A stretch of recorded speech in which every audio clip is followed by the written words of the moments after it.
மருத்துவ வரலாற்றில் ஆலன் டாம்சனுடைய உன்னதமான பணிகள் என்னென்னன்றத பார்க்கலாம். ஆலன் டாம்சன் ஸ்காட்லாண்டை சேர்ந்த ஒரு மருத்துவர், உடற்கூறியல் நிபுணர் மற்றும் கருவியல் நிபுணர். இவர் 1809 ஏப்ரல் 2 அன்னைக்கு ஸ்காட்லாண்டில் இருக்கிற எடன்பராவில் பிறந்தாங்க. இவர் 1830ஆம் ஆண்டு அந்த எடன்பராவில் இருக்கிற யூனிவர்சிட்டி ஆஃப் எடன்பரா மெடிக்கல் ஸ்கூலில் டாக்டர் ஆஃப் மெடிசன் அப்படின்ற எம்டி டிகிரியை பெற்றாங்க.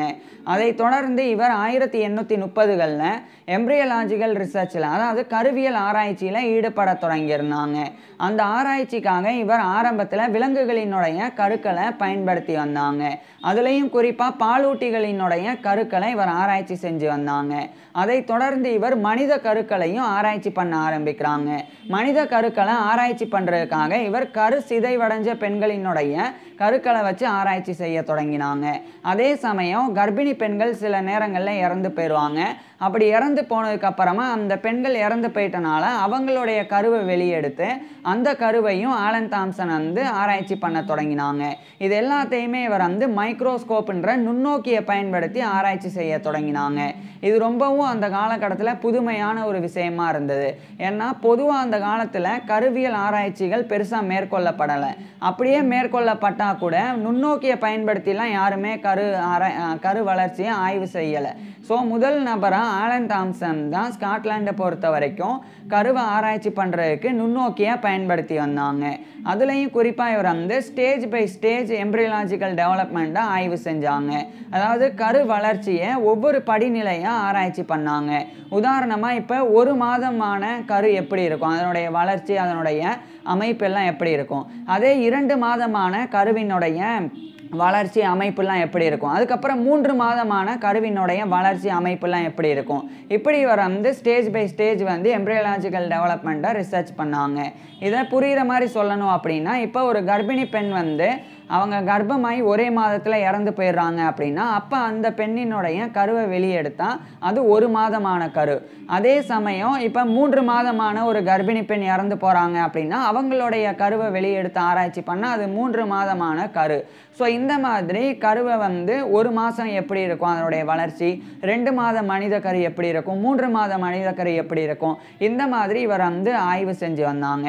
இப்படி ஆய்வு செய்கிறதன் முக்கியத்துவம் என்னன்னா, இப்போ ஒரு பெண்ணுக்கு கரு உருவாகுது அப்படின்னா உடனடியாக கை காலெல்லாம் முளைச்சு அப்படியே ஒரு குழந்தை சின்னதாக உருவாகிறாது.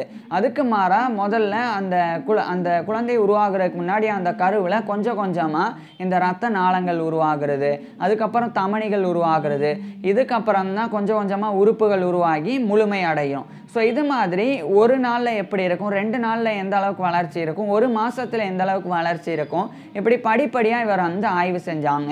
ஆய்வு செய்கிறது மட்டும் இல்லாமல் இவர் நுண்ணோக்கியை பயன்படுத்தி பார்க்கக்கூடிய விஷயங்களை அவதானித்து அதை இவர் டிராயிங்காகவும் பண்ணாங்க. அதாவது ஓவியமாகவும் வரைய தொடங்கினாங்க. வரைஞ்சி அதை ஆவணப்படுத்தவும் ஆரம்பிக்கிறாங்க. இது ரொம்ப ரொம்ப முக்கியமான ஒரு விஷயம். ஏன்னா யாருமே நுண்ணோக்கியை பயன்படுத்தி கருவை பார்த்தது கிடையாது. அப்படியே பார்த்தாலும் அதை மற்றவங்களுக்கு தெரியப்படுத்த முடியாது. ஆனால் ஆலன் டாம்சன் கருவை பார்க்குறது மட்டும் இல்லாமல் அந்த கரு வளர்ச்சி எப்படி இருக்குது அப்படின்றது ரொம்ப நுணுக்கமாக இவர் வரைஞ்சாங்க. இதன் மூலமாக மற்ற மருத்துவர்களும் மற்ற சாதாரணமான மனிதர்களும் கருவினுடைய வளர்ச்சி எப்படி இருக்கும் அப்படின்றத தெரிஞ்சுக்க முடிஞ்சது. அதை ஆலன் டாம்சன் பண்ணாங்க. அதை பண்ணது மட்டும் இல்லாமல் அது சம்மந்தப்பட்ட ஒரு ரிசர்ச் ஒர்க்கையே எழுதினாங்க. எழுதி 1839ஆம் ஆண்டு Contributions to the History of the Structure of the Human Ovum and Embryo Before the 3rd Week After Conception அப்படின்ற டைட்டிலில் அந்த ஒர்க்கை இவர் வெளியிட்டாங்க. அது ரொம்ப ஒரு இன்ஃப்ளூயன்ஷியலான ஒர்க்காக மாறினது. அதில் இவர் கரு வளர்ச்சி பற்றி எழுதியிருந்தாங்க. அதே மாதிரி கரு வளர்ச்சியின் போது ஏயோர்ட்டா அப்படின்ற பெருநாடி அது எப்படி வளருது அப்படின்றத எழுதியிருந்தாங்க. ஏயோர்ட்டா அப்படின்னா நம்மளுடைய உடலில் ஆக்சினேட்டட் பிளட்டை கொண்டு போகக்கூடிய ரத்த நாளங்களில் கொண்டு போகக்கூடிய ஒரு பெருந்தமனி தான் ஏயோர்ட்டா அப்படின்றது. ஸோ அது எப்படி உருவாகுது மனிதர்களுக்குள்ள, அது கருவாக இருக்கும்போது ஒரு கரு எப்படி கருவாக இருக்கும்போது அந்த பெருநாடிலாம் உருவாகுது, அதை பற்றி எழுதினாங்க. அதுக்கப்புறமா சர்க்குலேட்டரி சிஸ்டம், அதாவது நம்மளுடைய உடலில் இந்த ரத்த ஓட்ட மண்டலம், அதை பற்றி எழுதினாங்க, அது எப்படி உருவாகுது அப்படின்னு. அதே மாதிரி ஜெனிட்டோ யூரினரி சிஸ்டம் அப்படின்னா என்னென்னா இந்த இனப்பெருக்க உறுப்புகள், அதுக்கப்புறம் இந்த சிறுநீர் கழிக்கக்கூடிய உறுப்பு. ஸோ அதெல்லாம் எப்படி உருவாகுது, அந்த மண்டலம் எப்படி வந்து செயல்படுது, ஸோ அதை பற்றியும் இவர் எழுதியிருந்தாங்க. அதை பற்றின ஓவியங்களையும் இந்த ஒர்க்கில் கொடுத்தாங்க. இதனாலேயே எம்பிரியாலஜி அப்படின்றது ஒரு சயின்டிஃபிக் ஃபீல்டாக வந்து மாறினது.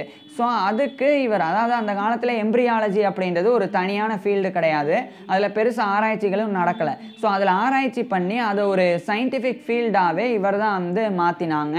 ஸோ அந்த ஒரு பெருமை இவருக்கு இருக்குது. அதுக்கப்புறம் 1840களெல்லாம் இவர் வந்து மைக்ரோஸ்கோப்பை பயன்படுத்தி உடற்கூறியல் மற்றும் உடலியல் ஆராய்ச்சிகளை மேற்கொள்ளணும் அப்படின்னு மாணவர்களுக்கு வலியுறுத்த தொடங்கினாங்க. இதுக்கிடையில் 1842 இந்த காலகட்டத்தில் அந்த எடன்பராவில் இருக்கிற இவர் படித்த யூனிவர்சிட்டி ஆஃப் எடன்பரா, அங்கே இவர் ஒரு ப்ரொஃபஸர் ஆஃப் ஃபிசியாலஜி, அதாவது உடலியல் பேராசிரியராக நியமிக்கப்பட்டாங்க. இப்போ 2 விஷயங்கள் சொல்லிக்கிறேன். ஒன்று அனாட்டமி, இன்னொன்று ஃபிசியாலஜி. பொதுவாக மருத்துவ பாடத்திட்டத்தில் அனாட்டமி, ஃபிசியாலஜி, பெத்தாலஜி, மெடிசன், ஆப்ஸ்டட்ரிக்ஸ், அதே மாதிரி கைனகாலஜி, இது மாதிரி சப்ஜெக்ட்ஸ்லாம் இருக்குது. அதில் ஒன்று அனாட்டமி, இன்னொன்று வந்து ஃபிசியாலஜி அப்படின்றது. அனாட்டமி அப்படின்னா உடற்கூறியல், அதாவது உடல் உறுப்புகள், திசுக்கள், தசைகள், நரம்புகள், எலும்புகள் இவைகளினுடைய ஸ்ட்ரக்சர், கட்டமைப்பு பற்றி படிக்கிறது அனாட்டமி. அதே சமயம் ஃபிசியாலஜி, உடலியல் அப்படின்றது உடல் உறுப்புகளினுடைய ஃபங்க்ஷன், செயல்பாடுகள் பற்றி படிக்கிறது. உதாரணமாக இதயம் எப்படி துடிக்குது, கல்லீரல் எப்படி செயல்படுது, அதை பற்றிலாம் படிக்கிறது ஃபிசியாலஜி. இதில் இவர் ஃபிசியாலஜி ப்ரொஃபஸராக இருந்தாங்க.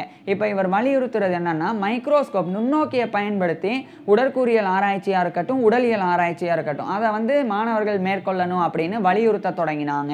இது ரொம்ப பெரிய விஷயமா இருந்தது. ஏன்னா வெறும் கண்ணில் பார்க்கும்போது ஒரு உடல் அமைப்பு ஒரு மாதிரி இருக்கும். அதுவே மைக்ரோஸ்கோப்பை பயன்படுத்தி பார்த்தா அந்த உடல் உறுப்பு அமைப்பு அதிலெல்லாம் எவ்வளோ செல்கள் இருக்குது, அதனுடைய செயல்பாடு எப்படி இருக்குது, அதெல்லாம் தெரிஞ்சுக்க முடியும். அதை இன்னும் நுணுக்கமாக வந்து அறிய முடியும்.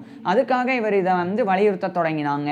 அதை வலியுறுத்தினது மட்டும் இல்லாமல் 1842ஆம் ஆண்டு ஒரு ஸ்பெஷல் கோர்ஸாக இவர் வந்து மைக்ரோஸ்கோபிக் அனாட்டமி அப்படின்ற டைட்டிலில் ஒரு விரிவுரையையும் கொடுத்தாங்க.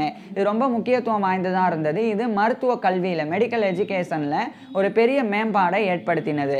அதுக்கப்புறமா 1850கள் இந்த காலகட்டத்தில் கண் சம்பந்தப்பட்ட ஆராய்ச்சிகளையும் ஆலன் டாம்சன் வந்து மேற்கொள்ள தொடங்கினாங்க. குறிப்பாக இவர் வந்து கண்ணினுடைய அமைப்பு எப்படி இருக்குது அப்படின்றத கண்ணை டைசெக்ட் பண்ணி பார்க்குறாங்க.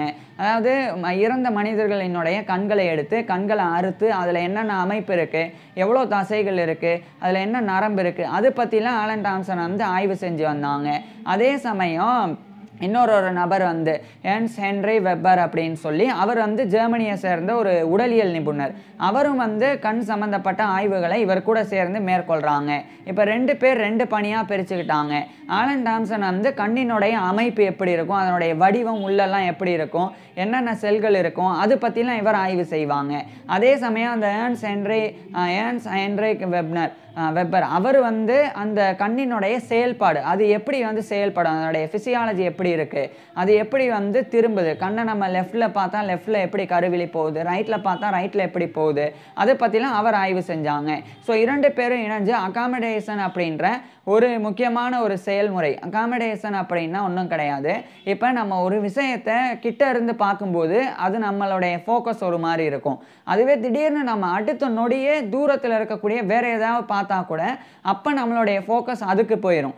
ஸோ இப்படி நம்மளுடைய ஃபோக்கஸ் வந்து மாறுறதுக்கு ஒரு நொடி கூட எடுக்காது. நம்ம எதை பார்க்குறோம், நீங்களே வந்து இப்போ இந்த ஒரு காணொலியை பார்த்துக்கிட்டே டக்குன்னு வேறு இடத்த பார்த்தா காணொலியை நீங்கள் கையில் வச்சு பார்க்குறீங்கன்னா அது ரொம்ப உங்களுடைய கிட்ட இருந்து ஃபோக்கஸ் பண்ணி பார்க்குறீங்க. திடீர்னு வேறு இடத்துல பார்த்தாலும் உங்களுடைய ஃபோக்கஸ் வந்து நீங்கள் எங்கே பார்க்குறீங்களோ அங்கே இருக்கும். ஸோ இந்த ஃபோக்கஸ் கொடுக்கக்கூடிய அந்த செயல்முறை தான் அகாமடேஷன் அப்படின்றது. இந்த செயல்முறை வந்து எப்படி நடக்குது அப்படின்றத பற்றி தான் இவங்க 2 பேரும் ஆய்வு செஞ்சாங்க. ஆய்வு செஞ்சது மட்டும் இல்லாமல் இவங்க 2 பேரும் அதை பற்றி ஒரு முக்கியமான கண்டறிதலையும் செஞ்சாங்க, டிஸ்கவரியையும் பண்ணாங்க. அது என்னன்னா, சிலியரி மசில் அப்படின்னு ஒரு தசை இருக்குது. அந்த தசையானது நம்ம கிட்ட இருக்கக்கூடிய ஏதாவது ஒரு விஷயத்தை ஃபோக்கஸ் பண்ணி பார்க்கும்போது அந்த தசை சுருங்குது. அதனால நம்மளுடைய ஃபோக்கஸ் ஒரு இடத்துல இருக்குது. இப்போ திடீர்னு நம்ம தூரத்தில் இருக்கக்கூடிய வேறு ஒரு விஷயத்தை பார்க்கும்போது அப்போ அந்த சிலியரி மசில் அப்படின்ற தசையானது விரியுது. அப்போ நம்மளுடைய லென்ஸும் வந்து விரியும். ஸோ நம்மளுடைய சிலியரி மசில் வந்து சுருங்கினா லென்ஸும் சுருங்கும், அது வந்து இன்னும் தடிமன் ஆகும். அதே சமயம் சிலியரி மசில் வந்து விரிஞ்சா அதுக்கேற்ற மாதிரி அந்த லென்ஸும் வந்து விரியும். அப்போ ஒரு இடத்துல சின்ன இடத்த ஃபோக்கஸ் பண்ணுறதுக்கு மசில் சுருங்கும், அப்போ லென்ஸும் சுருங்கி ஒரு இடத்துல ஃபோக்கஸ் ஆகும். திடீர்னு நம்ம பெரிய இடத்த பார்க்கும்போது நம்மளுடைய சிலியரி மசில் விரியும், அப்போ லென்ஸும் விரிஞ்சு ஒரு பெரிய இடத்த ஃபோக்கஸ் பண்ணும். இப்படி சிலியரி மசிலோடைய சுருக்கம் மற்றும் விரிதல் அதுதான் நம்மளுடைய இந்த அகாமடேஷனுக்கு காரணம் அப்படின்றத இவங்க 2 பேரும் கண்டறிஞ்சாங்க.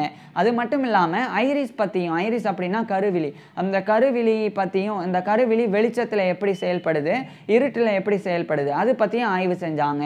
அது எப்படி மூவ்மெண்ட் ஆகுது அதை பற்றியும் ஆய்வு செஞ்சு 1857ஆம் ஆண்டு ஆலன் டாம்சன் வந்து on the movements of the iris and ciliary muscle அப்படின்ற டைட்டிலில் இன்னொரு ஒர்க்கையும் வெளியிட்டாங்க.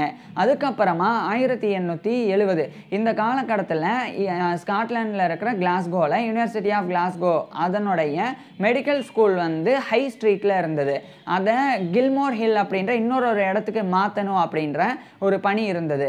இவர் ஏற்கனவே யூனிவர்சிட்டி ஆஃப் எடன்பராவில் பணியாற்றினாங்க. ஆனால் 1848க்கு பிறகு யூனிவர்சிட்டி ஆஃப் கிளாஸ்கோ மெடிக்கல் ஸ்கூலில் இவர் ஒரு professor of anatomy, regius professor of anatomy பணியாற்ற தொடங்கியிருந்தாங்க. ஸோ இந்த காலத்தில் 1870 இந்த காலகட்டத்தில் இவர் யூனிவர்சிட்டி ஆஃப் கிளாஸ்கோவில் தான் இருந்தாங்க. இப்போ இவருக்கு வந்து யூனிவர்சிட்டி ஆஃப் கிளாஸ்கோவுடைய பில்டிங் கமிட்டியோடைய சேர்மன் அப்படின்ற பொறுப்பு கிடச்சிருந்தது. அந்த பொறுப்பில் இவர் இருந்தனால கிளாஸ்கோவில் இருக்கிற ஹை ஸ்ட்ரீட்டில் இருந்து அதே கிளாஸ்கோவில் இருக்கிற கில்மோர் ஹில் அங்கே இந்த கிளாஸ்கோ யூனிவர்சிட்டியினுடைய மெடிக்கல் ஸ்கூலை மாற்றுறதுக்குண்டான பொறுப்பு இவருக்கு வழங்கப்பட்டது. ஸோ இவர் 1870 மாற்றி அமைச்சாங்கன்னா இன்ஜினியர் மாதிரி ஒர்க் பண்ணலை, அதுக்கு பதிலாக மருத்துவக் கல்லூரி எப்படி இருக்கணும், அங்கே என்னென்ன விஷயங்கள் எல்லாம் இருக்கணும், எவ்வளோ பெருசாக வந்து லெக்சர் தியேட்டர் இருக்கணும், அது எல்லாத்தையுமே அந்த ஐடியாஸ்லாம் இவர் தான் கொடுத்தாங்க. அது மட்டும் இல்லாமல் வெஸ்டர்ன் இன்ஃபர்மரி அப்படின்னு கிளாஸ்கோவில் ஒரு டீச்சிங் ஹாஸ்பிட்டல் உருவாகிறதுக்கும் இவர் தான் காரணமாக இருந்தாங்க.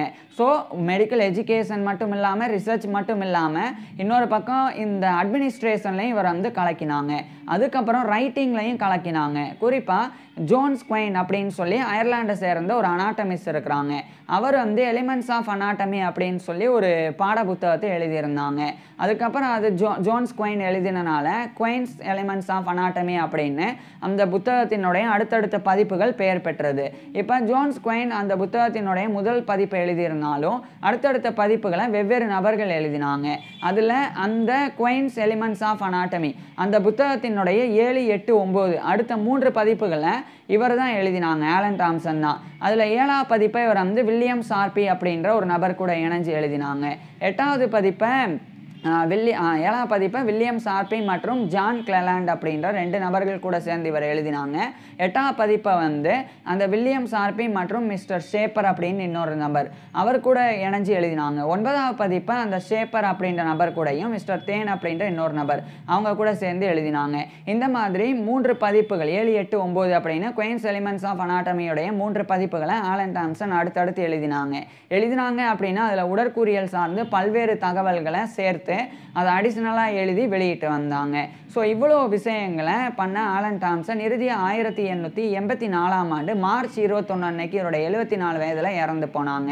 ஆலன் டாம்சன் இறந்து போயிட்டாலும் கருவியல் ஆராய்ச்சி அதே மாதிரி ஃபிசியலாஜிக்கல் ஆப்டிக்ஸ் அப்படின்ற உடலியல் ஒளியியல் அதாவது இந்த கண் சம்மந்தப்பட்ட விஷயங்கள் சிலியரி மசில் பற்றிலாம் அவர் கண்டறிஞ்சது இது மாதிரி இவர் செஞ்ச விஷயங்கள் எல்லாம் இன்னைக்கு வரைக்கும் மிகப்பெரிய அளவில் பேசப்பட்டு வருது. ஸோ இப்பேற்பட்ட ஆலன் டாம்சன் பற்றி நீங்கள் என்ன நினைக்கிறீங்க அதை கீழே கமெண்ட்ஸில் சொல்லுங்கள். அதே மாதிரி இவருடைய ஃபுல் லைஃப் ஹிஸ்ட்ரியை நான் ஏற்கனவே பேசியிருக்கேன், அதை பார்க்குறதுக்கு கீழே டிஸ்கிரிப்ஷனில் லிங்க் கொடுத்துருக்குறேன், கட்டாயமாக பாருங்கள். தேங்க்யூ.